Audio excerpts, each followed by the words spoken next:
Très chers téléspectateurs de la radio-télévision La Vérité qui Libère, bonjour et bienvenue dans votre émission L'élo politique. L'élo politique, l'émission du peuple par le peuple et pour les peuples.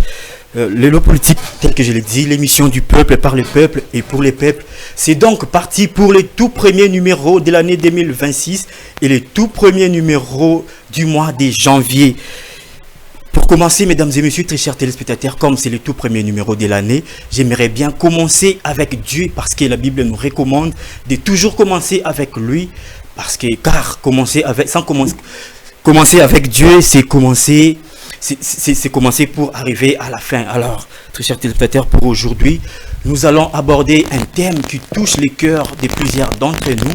Nous allons parler de la foi. Nous entendons souvent parler de la foi, par-ci par-là, les gens parlent de la foi. Mais c'est quoi la foi? Comment reconnaître qu'une telle personne a la foi? Et pourquoi dit-on dans la Bible, une grande personnalité de la Bible, qui s'appelle Abraham, est-il appelé le père de la foi? Nous allons essayer de cogiter avec mon invité sur ce plateau. Aujourd'hui, je reçois pour vous, mesdames et messieurs, les prédicateurs François Lebeni. Il est prédicateur à l'église Assemblée des Saints. L'église du Seigneur Jésus-Christ, Assemblée des Saints, excusez-moi. L'église du Seigneur Jésus-Christ, Assemblée des Saints. C'est avec le prédicateur François Lebeni que nous allons partager ces thèmes très importants. François Lebeni, bonjour. Bonjour. Bienvenue dans l'émission L'élo politique. Merci beaucoup, vraiment que Dieu soit béni, lui le Tout-Puissant, l'unique, le seul Créateur. En tout cas, je rends grâce, vous saluons, de nous avoir jugé bon, de porter la lumière aux enfants de Dieu. Vraiment, tous les spectateurs et spectatrices, partout où vous êtes, soyez scotchés parce qu'il y a des choses que nous allons voler. Que Dieu soit béni. Déjà, je vous souhaite lever le meilleur. Bonne année 2026. Oui. Disons merci, mais nous allons revenir parce qu'il n'y a qu'une seule bonne année qui a été reconnue par les apôtres et prédite depuis les anciens temps par les saints prophètes dans les Saintes Écritures. Ok, merci beaucoup François Lebeni. Je vois que vous êtes accompagné. Est-ce que les frères peuvent se présenter avant que nous entamons les thèmes de notre sujet du jour? Oui, bonjour. Moi, c'est le frère Denis, le frère de l'église du Seigneur, Assemblée des Saints de Massimanimba. Je m'appelle frère Denis Chimenga. Ok, merci beaucoup. Soyez le bienvenu, frère Béni. Merci vraiment. Oui, moi, c'est frère Denis, frère aussi de l'Assemblée des Saints de Massimanimba. Ok, merci beaucoup, frère Denis. Soyez le bienvenu. Je réponds au nom de la sœur Naomi. Je viens de l'Assemblée des Saints. Sœur Naomi, bienvenue dans cette émission L'élo politique. Alors, très chers téléspectateurs, sans plus tarder, nous entamons déjà le sujet d'aujourd'hui. Nous parlons de la foi. C'est quoi la foi? Comment reconnaître que telle personne a la foi? Et puis, comment faire pour garder sa foi? Nous aurons des réponses tout au long de cette émission avec le frère, ou soit le prédicateur François Lebeni. Frère François Lebeni, nous commençons déjà notre émission d'aujourd'hui. Nous parlons d'un thème très important qui touche le cœur de plusieurs d'entre nous, surtout nous qui sommes chrétiens. Nous parlons de la foi. C'est quoi exactement la foi? Nous rendons grâce à Dieu, nous bénissons parce que c'est une bonne question. C'est une bonne question, mais au départ, je dois respecter la règle de la doctrine. Chers spectateurs, spectatrices, retenez que par rapport à l'évangile, il y a un conseil qui nous a été donné par l'apôtre Paul. C'est dans 1 Corinthiens chapitre 4, verset 6e, où il dit: vous avez appris à ma personne et à celle d'Apollos, afin que vous appreniez, voulais-je dire, de ne pas aller au-delà de ce qui est écrit. Alors, par rapport à la question que notre frère journaliste nous a posée, c'est quoi la foi? C'est une meilleure question parce que vous savez, vous êtes d'accord avec moi. La femme de Samarie ne peut pas laisser sa cruche par terre sans que Jésus ne lui ait pas encore parlé. Parce que quand vous allez lire en Jean, chapitre 4, verset 28e, verset 29e, Jean dit que quand la femme samaritaine eut entendu parler Jésus, les paroles qui sortaient de la bouche de Jésus, directement la femme a laissé la cruche par terre. Attention, il faut expliquer. Le geste de la femme samaritaine, c'est quoi la cruche? Nous y reviendrons, suivez jusqu'au début, parce qu'il y a des choses que nous allons encore révéler. Qu'est-ce que la foi? Pour répondre à cette question, j'ai dit ceci. Nous parlons de la foi. Des fois, tu as fait 2 ans, 10 ans. Tu te dis pasteur, on t'appelle prédicateur, apôtre. Mais sans que tu le saches, c'est quoi la foi? Mais avant de répondre, 2 Corinthiens chapitre 13, verset 4e et le verset 5e. 2 Corinthiens chapitre 13, 4e verset jusqu'au verset 5e. Écoutez ce que l'apôtre Paul dit. Il dit, examinez-vous vous-même pour savoir si vous êtes dans la foi. Vous voyez? C'est que selon l'apôtre Paul, il y a possibilité que quelqu'un se dise qu'il est dans la foi, ça par le courage, ça par le fait de lire beaucoup de livres appelés la Bible. C'est quoi la foi? Je réponds à la question. Hébreux chapitre 11, verset 6e. L'apôtre Paul dit que sans la foi, il est impossible d'être agréable à Dieu. Car que tout celui qui s'approche auprès de Dieu croit que Dieu existe et il est le rémunérateur de tout celui qui le cherche. Amen. Vous voyez? Ça, c'est par rapport à la foi. Mais quand on définit la foi en réalité, quand on dit s'approche, monsieur journaliste, c'est Hébreux chapitre 11, verset 1er. Il dit, la foi est une ferme assurance des choses qu'on espère et une démonstration de celles qu'on ne voit pas. Ça, c'est le parler de Paul.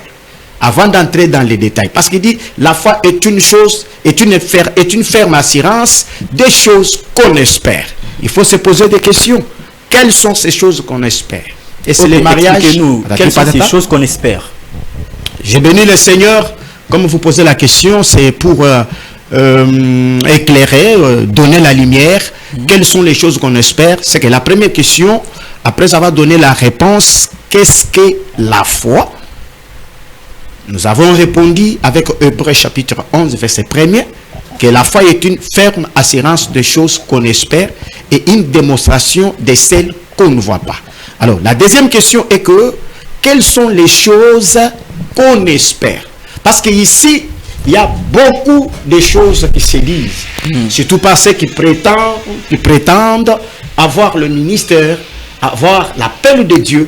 Mais en réalité, ils vont à l'encontre, 1, des écrits des prophètes, 2, du témoignage du Seigneur Jésus-Christ. Je pense que vous êtes témoins avec moi, même vous qui êtes en train de nous regarder, que la meilleure façon de prêcher l'évangile, c'est respecter les principes, c'est-à-dire respecter les traces laissées par ceux qui nous ont précédés. Vous savez pourquoi? Parce que Ephésiens chapitre 2, verset 20e, nous dit que vous avez été édifiés sur le fondement des apôtres et des prophètes, Christ Jésus comme étant la pierre angulaire. C'est qu'un bon prédicateur, écoutez-moi, un bon prédicateur, un bon apôtre, un bon évangéliste, prophète, évangéliste, avant de vous tenir devant les gens pour prêcher et respecter les principes, Ephésiens 2, verset 20e, vous avez été édifiés. C'est-à-dire quoi? J'interprète.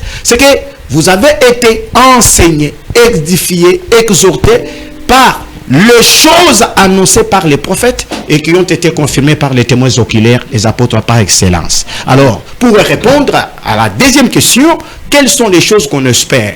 Parmi les choses qu'on espère, ici, en Hébreux chapitre 11, verset 1er, écoutez, ça c'est la vérité. Allez vérifier, vous trouvez que la doctrine reste inébranlable. Voyez-vous? Parmi les choses qu'on espère, ici, il n'y a pas d'abord problème du mariage.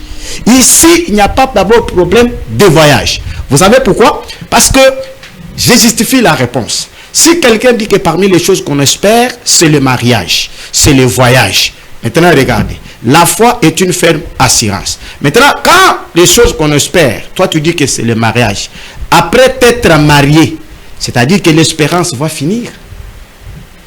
Après avoir effectué le voyage, c'est qu'on compte directement, l'espérance doit finir. Non. Mais moi, j'ai béni le Seigneur parce que l'apôtre Paul a dit que l'espérance ne trompe jamais. Voyez-vous? Et deuxième passage que je vais tourner pour répondre parmi les choses qu'on espère. Écoutez, réalisez bien dans vos Bibles. 1 Corinthiens chapitre 15, verset 19e. Ô Père de grâce. Ça, c'est la beauté de l'évangile. C'est pourquoi nous appelons cet évangile l'évangile éternel. Amen. Je répète encore. 1 Corinthiens chapitre 15, verset 19e. Écoutez ce que l'apôtre Paul dit. L'apôtre Paul dit, si c'est dans cette chair seulement que nous espérons en Christ, nous serons les plus malheureux de tous les hommes. C'est que si dans cette chair, nous espérons en Christ, c'est-à-dire quoi? Se marier, voyager, et que l'espérance s'arrête là-bas, c'est que nous serons les plus malheureux de tous les hommes. Maintenant, répondant à la question, quelles sont les choses qu'on espère? Les choses qu'on espère. Au nom de Yehoshua Hamashi, le Dieu des esprits de toute chair, il y a la vie éternelle. Amen. Il y a la résurrection des morts. Amen. Il y a l'enlèvement. Amen. Il y a le royaume millénaire. Et il y a tant de choses, monsieur le journaliste. Monsieur le prédicateur, si je vous comprends bien, les choses qu'on espère ne sont pas les choses de cette chair.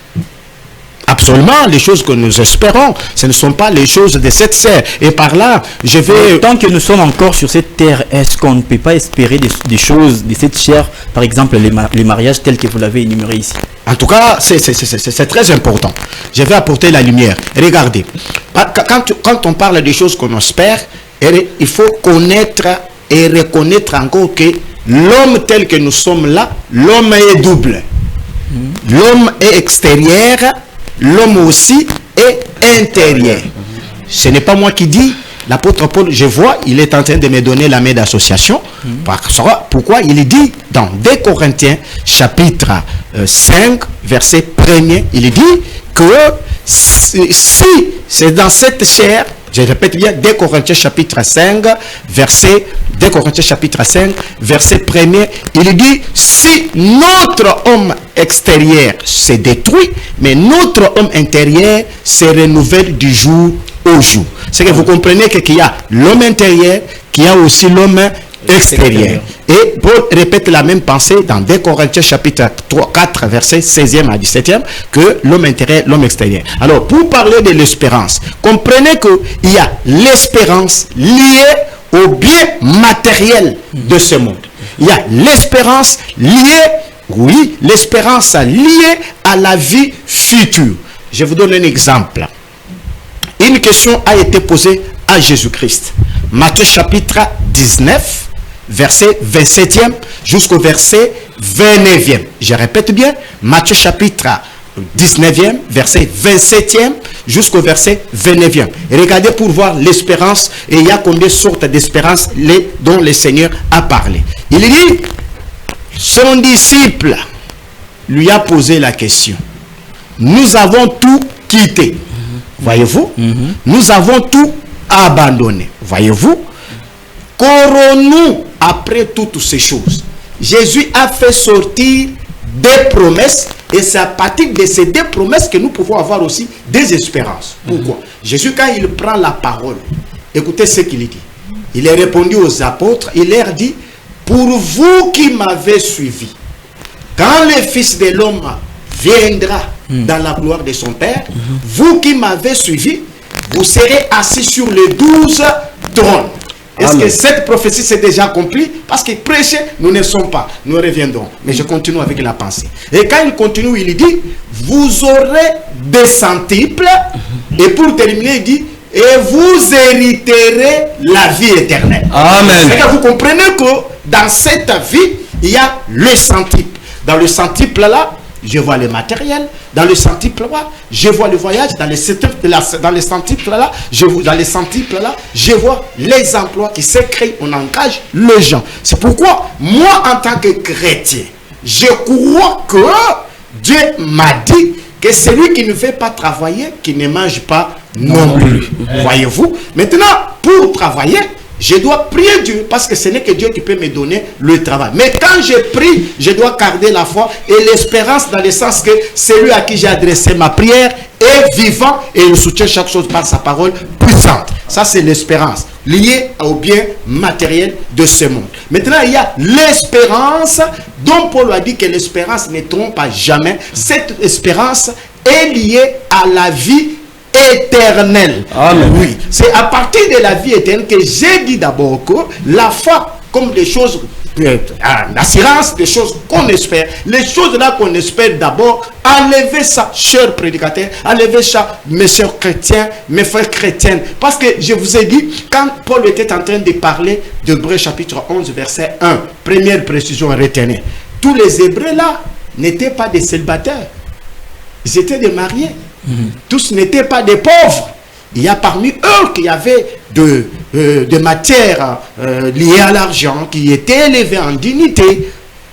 Mais quand Paul dit parmi les choses, des choses qu'on espère, c'est que Paul voyait le retour du Seigneur Jésus-Christ d'abord dans l'aspect physique, et le retour du Seigneur quand il s'arrêtera dans les airs. Amen. Sois béni éternellement. Amen. Bon, vous avez très bien expliqué la foi. J'espère que nos téléspectateurs ont compris c'est quoi exactement la foi. Mais j'aimerais encore comprendre comment connaître une telle personne a vraiment la foi. En tout cas, monsieur journaliste, je vous trouve que vous êtes tellement intelligent. Merci. Parce que vous êtes intelligent, pourquoi? Parce que votre façon de vous exprimer, votre façon de poser des questions, parce que vous poussez les gens à connaître la vérité. Merci. Parce que vous savez, vous êtes d'accord avec moi et personne ne peut me contredire d'ici, de loin ou de près. Que sans la vérité, personne ne sera affranchi. Amen. Amen. De deux, c'est quoi même la volonté de Dieu pour répondre à la question? La volonté de Dieu, d'après 1 Timothée chapitre 2, 1 Timothée chapitre 2, versets 3e et 4e.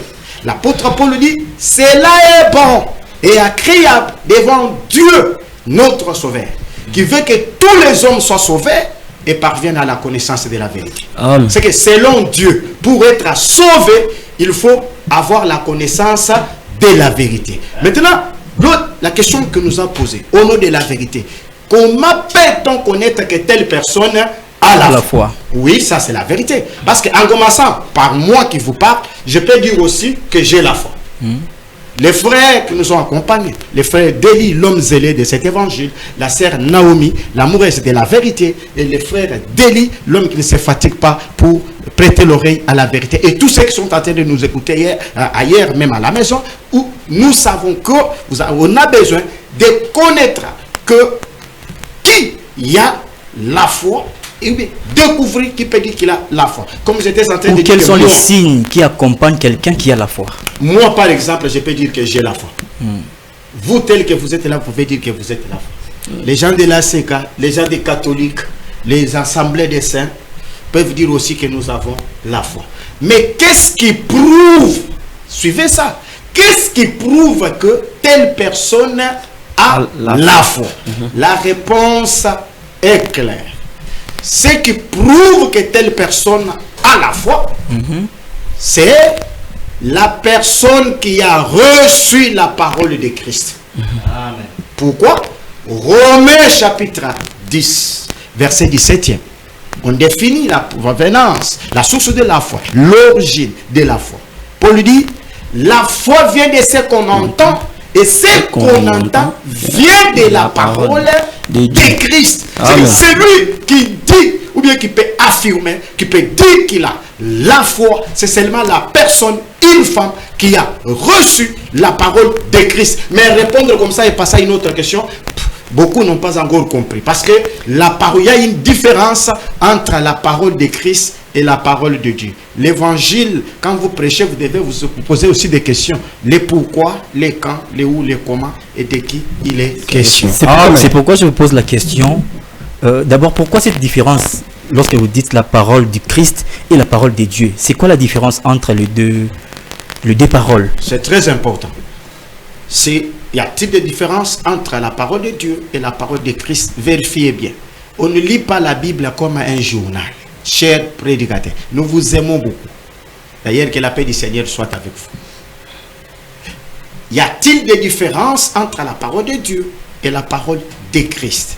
Et relisez bien Romains chapitre 10, verset 17e. L'apôtre Paul dit, la foi vient de ce qu'on entend. Et ce qu'on entend vient de la parole de Christ. Vous savez pourquoi il a parlé de la parole de Christ et n'a pas dit la parole de Dieu? Parce que la parole de Dieu et la parole de Christ, ce sont les deux paroles différentes, l'une de l'autre. Je prouve ça. Vous allez voir que la parole de Christ, d'après Hébreux chapitre 1, verset 1er jusqu'au verset 2e, ou voire même 3e, l'apôtre Paul dit, après avoir de plusieurs manières et à plusieurs reprises parlé à nos pères, par les prophètes, mais Dieu, dans ces derniers temps, nous a parlé par son Fils, qu'il a établi héritier de toutes choses, et par lui, il soutient chaque chose par sa parole puissante. C'est que la parole de Christ, c'est ça l'interprétation même de la parole de Dieu. La parole de Dieu, c'est quoi? C'est la loi, le psaume et les prophètes. En bref, ce qu'on appelle la parole de Dieu, c'est l'ensemble de toutes les écritures de l'ancienne alliance. Et la parole de Christ, c'est quoi? C'est la révélation, l'explication de toutes ces écritures-là. Que Dieu soit béni. Ok, merci beaucoup pour cet éclairage que vous avez apporté au peuple de Dieu. Alors, j'ai une autre question, monsieur François Lebeni. Comment garder sa foi en Dieu? Parce que nous voyons plusieurs personnes, après avoir vécu des choses, je peux dire malheureuses, perdre leur foi. Mais comment faire pour garder sa foi malgré les hauts et les bas? Voilà, le comment garder la foi. D'ailleurs, je reviens à ce que je viens en peine d'étaler comme la vérité de l'évangile. Dire que non, c'est lui qui peut dire qu'il a la foi. À la question que je viens d'apporter la lumière, c'est lui qui peut dire qu'il a la foi. C'est celui qui a la parole de Christ. Par là, je peux vous dire qu'il y a beaucoup de gens, vous trouvez que des maisons sont bien construites, vous trouvez que les pasteurs bien habillés, bien véhiculés, mais avec le Bible, mais en réalité, ils n'ont pas la foi. Parce que je peux dire, prendre même 2 éléments, 3 éléments, pour prouver que telle est la foi. Une église véritable qui peut dire que non, nous avons la foi de la parole de Christ, on ne peut pas trouver des chorales. Deuxième chose, une véritable église où il a la foi, on ne peut pas trouver une femme qui prêche l'évangile. À la loi et au témoignage, la parole est contre toutes ces choses. Voilà pourquoi il y a quelque chose que nous allons vous dire à la fin pour venir recevoir la vérité de l'évangile. Monsieur François, une chose m'a attiré un peu mon attention. Comment est-ce que la présence de chorale dans une église signifie l'absence de la foi? Exactement. Vous savez, il y a 2 choses. Il y a lire et comprendre. Quelqu'un peut passer tout un siècle sur les bancs de l'école. J'ai fait la théologie américaine, j'ai fait la théologie protestante. Mais quand il ouvre la bouche pour prêcher, vous trouvez qu'il est en train de maudire les gens. Alors, moi je vous dis, les sous-bassements, je pense que nous viendrons avec d'autres émissions. Les sous-bassements de notre évangile, c'est les apôtres, c'est le Seigneur Jésus-Christ en interprétant les écrits de la loi. Je vous réponds directement.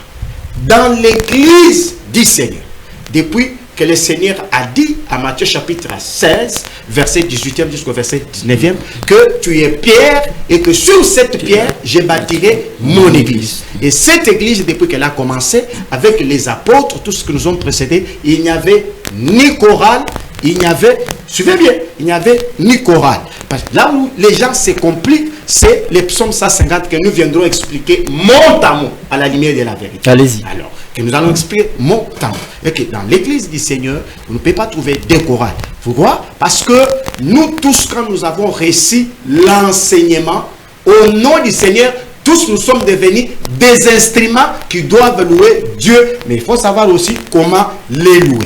Je pense que je reviendrai. Je réponds d'abord à la question. Est-ce comment quelqu'un peut garder cette foi pour ne pas la perdre?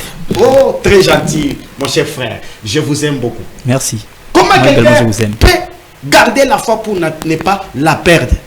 Je l'ai dit que en définissant la foi comme la parole de Christ, ma soeur, si tu reçois cette parole, mon frère, si tu reçois cette parole, la meilleure façon de garder la parole pour ne pas tomber dans le péché, c'est Jean chapitre 8, verset 30 jusqu'au verset 32e.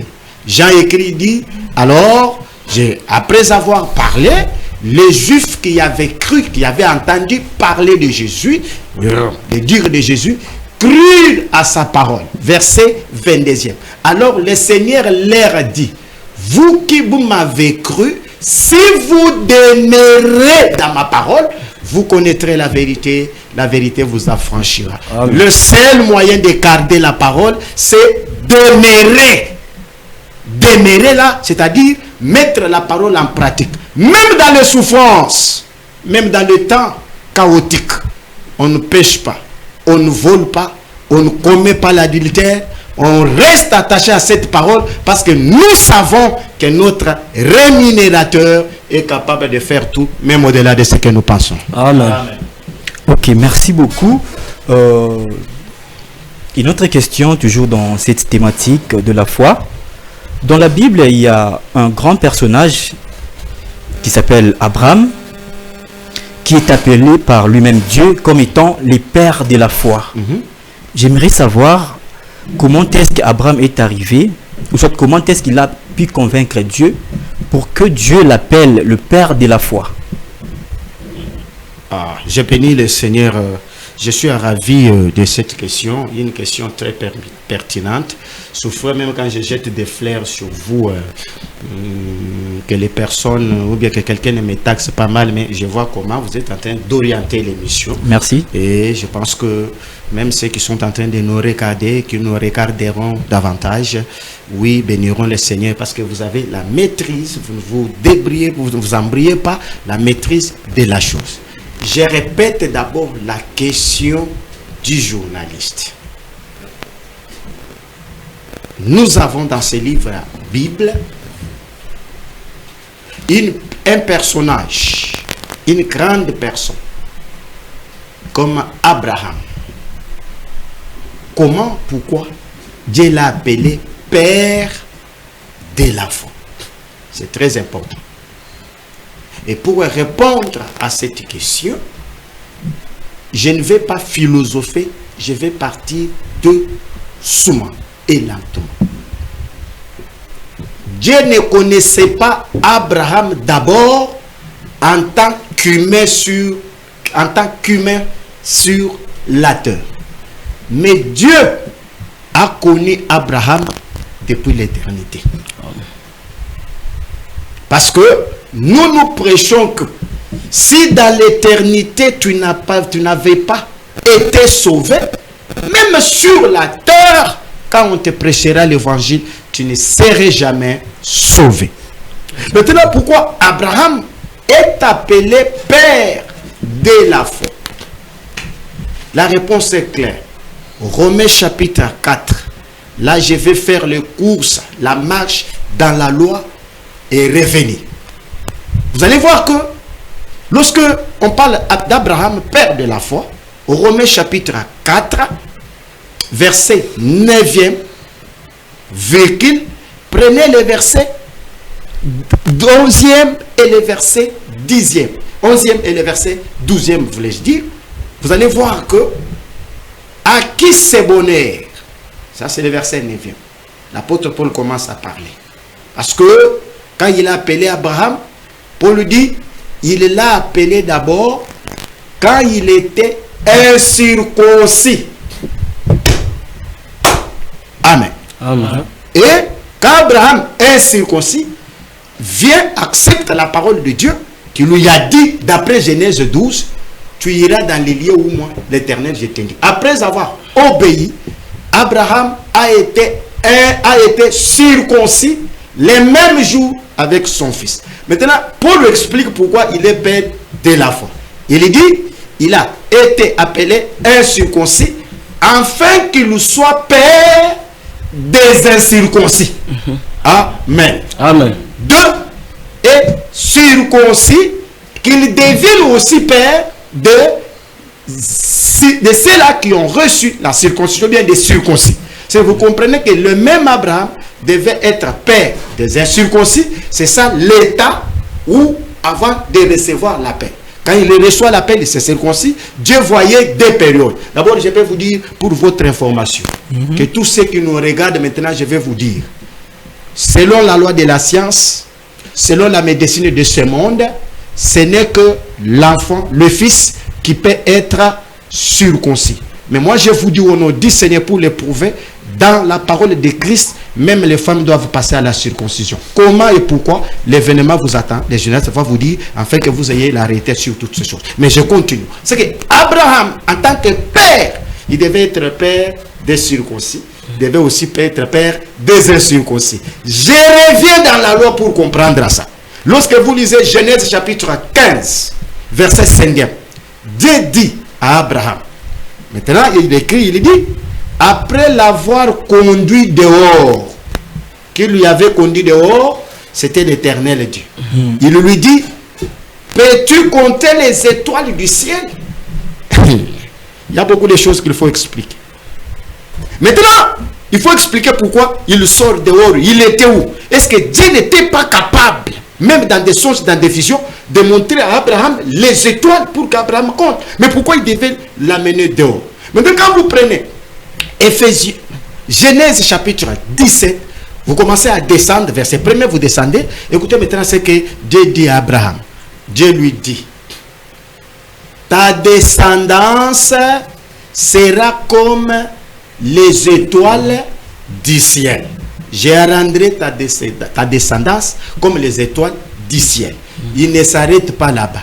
Et ta postérité comme le sable se trouvant au bord de la mer. C'est que même Abraham devait avoir la descendance comme les étoiles. Même Abraham devait avoir la descendance comme le sable de la mer. C'est quoi les étoiles? C'est quoi les sables de la mer? Je garde ça. Il y a un événement, on doit vous dire. C'est qu'Abraham est appelé père de la foi parce qu'en lui devait sortir des peuples, mais qui devait former un seul peuple que nous appelons aujourd'hui Église du Seigneur Jésus-Christ. Amen. Ok, merci beaucoup, monsieur François Lebeni. C'était vraiment la toute dernière question par rapport à cette thématique. Mais je vois sur le polo, c'est écrit discours scripturaire. Cela attire vraiment mon attention. Discours scripturaire. La première question que je vous pose, c'est quoi un discours scripturaire? Une très bonne question. C'est quoi les discours scripturaires?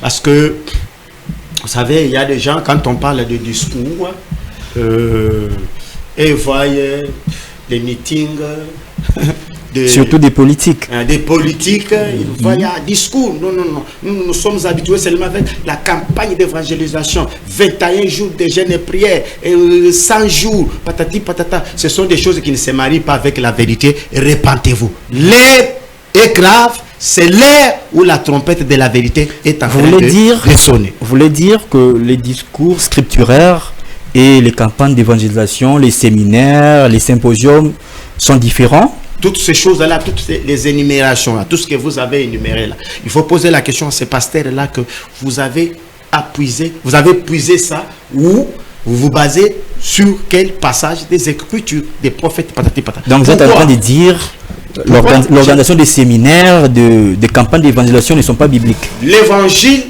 a ses termes. C'est là où il y a des problèmes. L'évangile a ses termes. Donc les termes que j'ai énumérés ici ne sont pas des termes bibliques. Son podium, séminaire, campagne d'évangélisation, tout ce que les gens parlent. Il faut leur poser la question, où est-ce qu'ils ont appris ça, où est-ce qu'ils ont puisé ça? Parce que j'ai dit que l'évangile a ses termes, chers prédicateurs. Nous sommes dans 1 Corinthiens chapitre 15, verset 1er jusqu'au verset 3e. L'évangile que je vous ai annoncé, que vous avez reçu, par lequel vous persévérez, si vous ne les retenez pas dans les termes, c'est que l'évangile a ses termes. Exactement. C'est que pour connaître que toi tu es congolais, tu as vécu au Congo, il faut que tu parles selon les jargons congolais. Que le Seigneur Dieu soit béni. C'est pour celui qui était à l'éternité doit parler aussi des jargons de la langue du Canaan, c'est-à-dire les termes de l'évangile. Quand vous voyez le mot discours, nous l'avons posé, c'est quoi les discours scripturaires?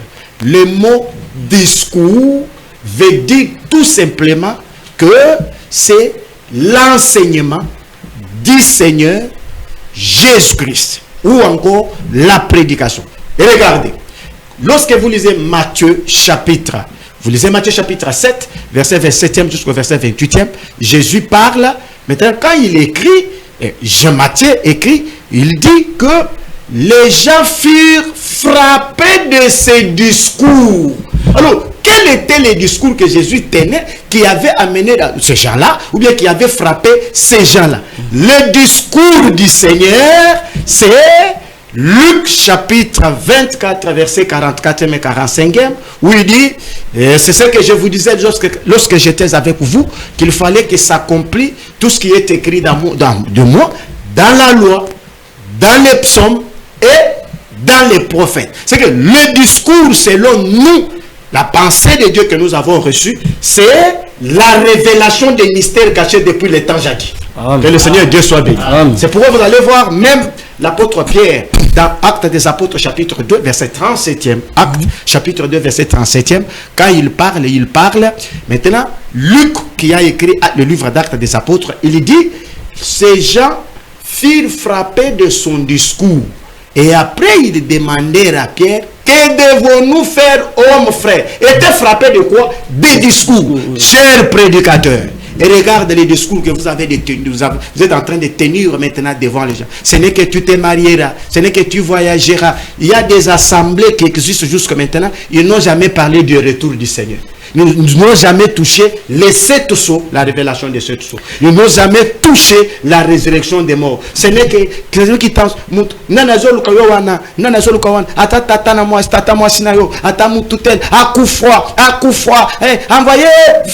envoyez. Ça, c'est une distraction. C'est pourquoi tout ce que vous faites, Satan est en train d'acclamer, disant que mes enfants sont toujours liés de ma part. Mais le vrai discours doit toucher le cœur des gens parce que vous sonderez les Écritures. Amen. Prédicateur François, puisque vous précisez ici discours scripturaire, j'aimerais savoir, est-ce qu'il y a plusieurs types de discours ou c'est seulement ces discours scripturaires? Oui, il y a plusieurs types de discours. Il y a d'abord les premiers discours, les discours scripturaires. Quand nous parlons des discours scripturaires, c'est-à-dire quoi? Nous parlons des discours nous basant sur les Saintes Écritures. Parce que nous, quand nous prêchons, vous allez voir tout au courant de l'émission, nous n'avons pas inventé notre pensée. Vous donnez toujours des références. Des références. Parce que c'est ça la meilleure façon de prêcher. Pas seulement avec un seul verset suspendu au réseau, d'ailleurs que toi-même tu n'as pas compris, mais à partir de ces versets-là, on t'appelle apôtre, docteur, patati patata, loin de la pensée de Dieu. Le discours scripturaire, c'est la révélation des Saintes Écritures. Parce que vous savez, lorsque l'écriture n'est pas révélée, c'est-à-dire quoi? Lorsque le songe n'est pas interprété, même l'adoration ne se fera pas. Vous allez voir que dans Juge chapitre 7, verset 13e jusqu'au verset 14e, Gédéon, qui était là pour combattre pour Israël, il est allé dans le camp de Madian. C'est l'Éternel Dieu qui lui avait dit, vois, parce que lui voyait qu'il était seul, qu'il ne remporterait pas la victoire sur le Madian. Mais quand il arrive là-bas, suivez bien, il trouve des Madianites, l'un en train de relater les songes et l'autre qui donne l'explication. Il dit, pendant que je dormais, j'ai vu un gâteau de pain d'orge qui roulait dans le camp. Là-bas, la tente a été tombée dessus. Maintenant, écoutez l'interprétation. Oui, celui à qui on disait les songes, il a dit, ce que tu as vu là, ce n'est autre chose que l'épée des Gédéons. C'est que les deux personnes-là, je reviendrai. Il y avait Moïse, il y avait aussi Christ. C'est Moïse qui avait reçu le songe, c'est Christ qui a donné l'explication. Et Gédéon comme peuple, quand il entend seulement l'explication, vérifiez bien, il s'inclina et adora l'Éternel. C'est que sans la révélation, l'explication des Écritures, il n'y a pas la révélation. En tout cas, que le Seigneur Dieu soit puissamment loué. Donc, le discours scripturaire, c'est les discours basés sur les écrits de la Bible. Des prophètes, absolument. Ok, merci beaucoup. Mais je veux bien savoir, c'est quoi la différence entre les discours scripturaires que vous parlez ici et les campagnes d'évangélisation, les séminaires que vous décriez? Voilà. Lorsque nous parlons des discours scripturaires, vous allez voir. Je vous donne un exemple. Quand vous viendrez, comme nous avons lancé des invitations là, vous allez voir que le but principal, le mobile, c'est pour le salut des âmes. Mais dans ce qu'on dit, campagne d'évangélisation, là, je vous dis, j'ai côtoyé beaucoup de personnes, et je suis en train de le côtoyer. Le seul but, ce n'est pas pour gagner les âmes, c'est d'abord l'argent. C'est pourquoi vous nous trouverez là-bas, on ne fera ni aucun appel d'effort, vous ne trouverez ni des paniers, ce n'est que l'évangile du début jusqu'à la fin qui sera prêché. Et dans tout ce que vous appelez la frère, vous allez voir que l'église c'est déjà organisé. La soi-disant église là. Donnez-nous les carburants, donnez-nous les chaises, patati patata. L'église continue, on met tout propre. Mais quand ils arrivent dans les lieux où il faut presser l'évangile, c'est d'abord la parole, c'est dans 15 minutes, l'appel des fonds, 2 heures du temps. Vous voulez dire que ce sont des campagnes organisées en faveur du salut des gens? Mais c'est faux. Vous allez trouver que les mêmes carburants qu'on avait demandé dans les assemblées là, on veut les demander encore sur les places publiques. C'est du diable. Monsieur François, certains prédicateurs disent que l'évangile est gratuit, mais l'évangélisation n'est pas gratuite parce que vous aurez besoin d'avoir des instruments, de louer un espace. Tout ça, ça coûte, non? Vous savez, mon bien-aimé, je vous l'ai dit en vérité, le jour où nous viendrons partager avec vous sur ce plateau concernant le ministère et définissant, il y a combien de ministères? Il y a le ministère de la parole, il y a le ministère des anges, il y a le ministère, beaucoup de choses que nous étalerons. C'est à un moment là que vous verrez que tous ces gens, beaucoup de gens qui se disent prédicateurs, ils n'ont jamais été prédicateurs et ils n'ont jamais été des ministres. Quelqu'un qui vous dit que l'évangile est gratuit. Mais l'évangélisation demande des moyens. C'est une pensée. Maintenant, c'est lui qui vous a dit là. Est-il prédicateur? Connaissent-ils les Écritures? Donne-lui seulement Jean chapitre 3, que les enfants répètent même à la maison. Même dans les écodimes. Jean chapitre 3, verset 16e, qui dit: Dieu a tant aimé le monde, il a donné son Fils unique, afin que quiconque croit en lui ne périsse point, mais qu'il ait la vie éternelle. Pose-lui seulement la question: quel est le monde que c'est Dieu a aimé? 2. Donner le Fils là, c'est faire quoi? Vous trouvez que moi, je prêche l'évangile, j'ai dit que l'évangile oblige des moyens. Mais on ne peut pas demander ce moyen-là par la cupidité. Nous, lorsque nous voulons, comme ce discours, je prends l'exemple, comme ce discours, l'église du Seigneur, l'assemblée de Massimanimba 60, Victoire, Matongé, Kalamu, non loin du stade Tata Raphaël, vous allez voir que nous avions déjà mis toutes nos batteries en marche. Nous nous tenons devant les gens, nous voulons apporter l'évangile, sur un tel point, patati patata, on a besoin des moyens tel, paf, on le fait. Mais ce n'est pas ce qui se fait dans d'autres communautés, dont on appelle qui sont chrétiens. Là-bas, les pasteurs savent que j'aurai 50 chaises, 100 chaises, à chaque chaise je dois gagner. Comme c'est 21 jours, chaque chaise, je dois gagner $1, $2. Et quand il termine, comme il est devenu riche, il vous dit, je m'en vais me reposer en Afrique du Sud. C'est parce qu'il a gagné. C'est pourquoi vous allez voir beaucoup de pasteurs n'avancent pas par la cupidité qui les anime. Chers prédicateurs, nous vous aimons. Ça, c'est Dieu qui vous parle. Parlons à présent de cette activité. C'est déjà quand cette activité, c'est prévu pour quand?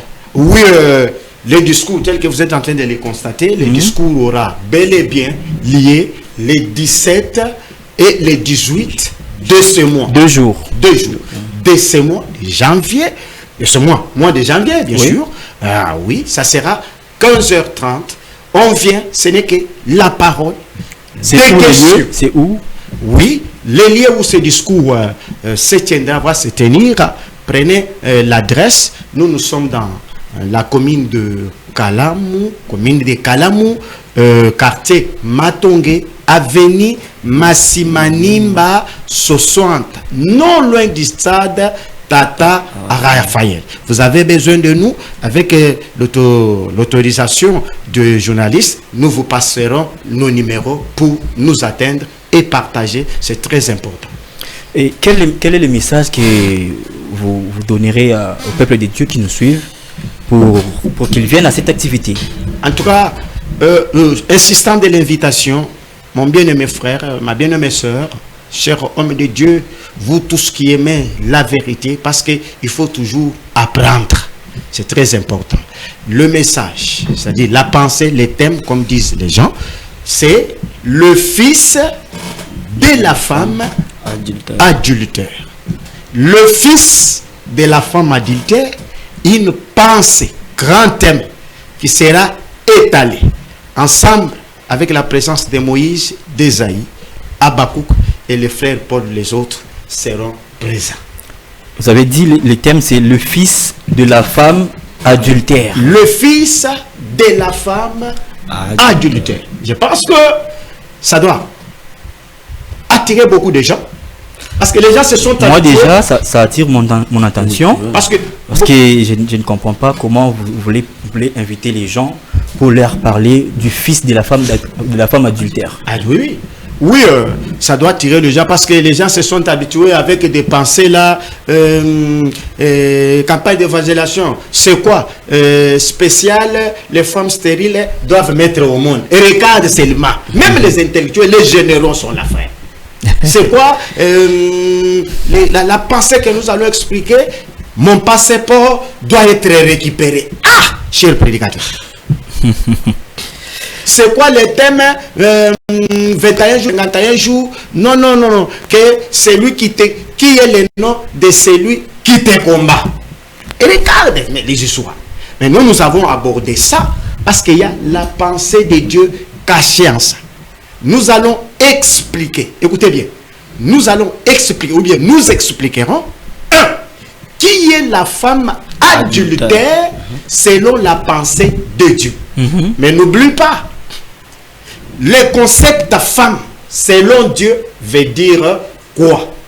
Parce que je suis en train de voir le prophète Habakkuk me serrer la main en bana. Le prophète Nahum chapitre 2 verset 13, il dit d'abord que des femmes sont des peuples. Voyez-vous? On verra. C'est que selon la pensée de Dieu, femme, peuple. Maintenant, qui est la femme adultère? Proverbe avait déjà dit que telle est la voix de la femme adultère. Elle mange, elle s'essuie la bouche et elle dit, je n'ai point mangé. Venez nombreux. Nous allons expliquer. Pourquoi nous allons toucher le fils? Parce que 1 Jean chapitre 5 verset 12e a dit, c'est lui qui a le fils a la vie. Et celui qui n'a pas le fils n'a pas la vie. Mais quel fils que toi tu as? Parce que le fils qui peut accorder la vie, c'est le fils de la femme adultère. Le fils qui apporte la vie, c'est le fils de la femme adultère. Nous allons les montrer. En tout cas, j'aimerais vraiment être là pour comprendre. Parce que là, je suis resté sur ma soif. Merci. Je ne sais pas vraiment comprendre. Amen. Vraiment, c'est un thème très important. Peuple de Dieu, je vous appelle à participer dans cette activité très importante. Parce que c'est là où nous connaîtrons la vérité telle que le prédicateur François Lebeni le dit ici. vous tous qui avez besoin de connaître la vérité, parce qu'il a dit la vérité, c'est la vérité qui nous affranchira. Amen. Donc si vous voulez être affranchis, venez comprendre la vérité par rapport à ce qu'il a dit, et puis par rapport à ces grands thèmes, les fils de la femme adultère. Nous touchons vraiment à la fin de cette émission, mais avant de nous séparer, j'aimerais aussi que les frères qui sont avec nous sur le plateau puissent lancer un message à tout le peuple de Dieu qui nous suivent. Je commence par le frère Deli, quel est le message que vous lancez à tout le peuple de Dieu qui vous suivent en ces moments? Oui, moi personnellement, je lance une invitation à tout le monde, à tous les Quinois. Regardez la caméra. De venir écouter la bonne parole, l'évangile éternel. Et je pense que le seul vrai Dieu qui soutient toutes choses par sa parole va se manifester, sa puissance va se manifester ces jours-là. Ok, merci beaucoup. Le frère à ma droite, c'est quoi le message que vous adressez? Frère Denis. Frère Denis, regardez la caméra, lancez un message à tout le peuple de Dieu. Alors le peuple de Dieu, nous avons organisé ce discours ici vraiment, ce n'est plus pour gagner des gains, mais nous l'avons organisé pour le salut de vos âmes. Venez nombreux, venez écouter le fils de la femme adultère, ceux qui, et la femme adultère elle-même, ceux qui, venez vraiment attendre, venez écouter, venez pour le salut de vos âmes. Nous vous invitons à venir massivement parce que le Seigneur a besoin de vos âmes. Venez vraiment. Ok, merci beaucoup. La seule dame qui partage avec nous ces plateaux va maintenant parler. C'est quoi les messages que vous adressez au peuple de Dieu? Parce que ces jours-là, nous tous nous sommes invités pour écouter et puis comprendre c'est qui la femme adultère. Puisque vous êtes une femme, c'est quoi les messages que vous lancez au peuple de Dieu? Moi, ce que je peux dire, c'est juste que je vous invite à venir écouter la parole pure, la bonne parole. Oh, la parole pure, oui. Vraiment. Qui sera prêchée par le frère François. Venez vous-même sur place et nous tous, nous allons les découvrir ensemble. Oh, donc même vous ne le savez pas? Même moi, je ne sais pas. Pendant ce moment, nous partons ces plateaux, vous ne savez pas c'est qui la femme adultère et c'est qui son fils? Là, ce sera une surprise. Hein? Ah bon? Oui. Ok, merci beaucoup. Nous accordons alors la parole au frère François pour qu'il lance son dernier message avant que nous nous séparons. Je bénis grandement le Seigneur, celui qui a la capacité et la puissance d'assujettir toutes choses. Celui qui connaît la pensée de l'adversaire. Bien-aimés, nous vous invitons, chers hommes de Dieu pasteurs, enfants, licenciés, gradués, diplômés, illettrés, venez écouter le fils de la femme adultère au mois de janvier qui a déjà commencé, les 17, les 18, 15 heures. Viens seulement avec la Bible, on ne te dérangerait pas. Viens, tu écouteras les offrandes agréables à Dieu. Parce que l'argent n'a jamais été une offrande. Venez nombreux. Ça, c'est un autre débat que vous ouvrez. La grâce et la paix de Dieu soient avec vous. Amen. Ok, merci beaucoup, très chers téléspectateurs. Nous sommes arrivés à la fin de notre émission d'aujourd'hui. Nous avons reçu pour vous les frères François les bénis de l'église Assemblée du Seigneur Jésus-Christ de Massimanimba. Avec lui, nous allons parler d'un terme très important, la foi en Dieu.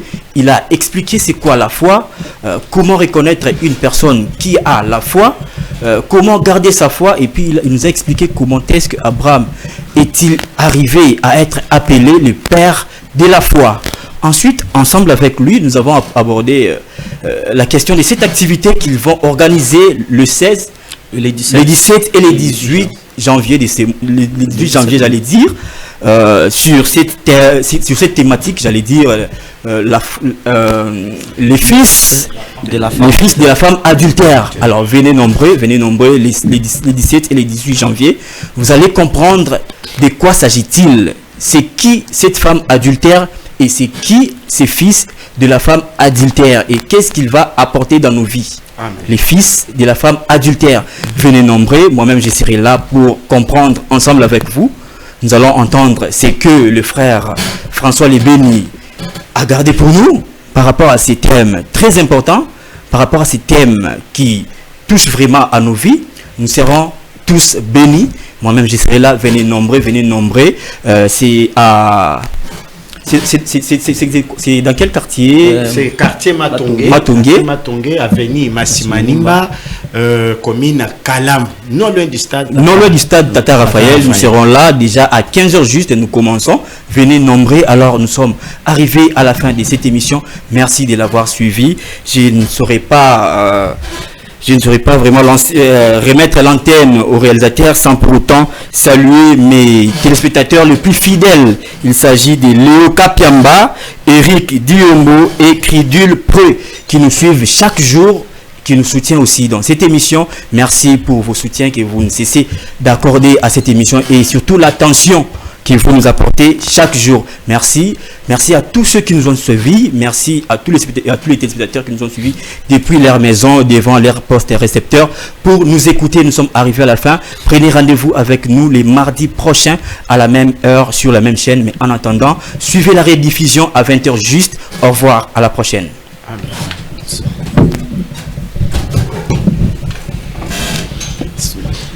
Monsieur François. Merci.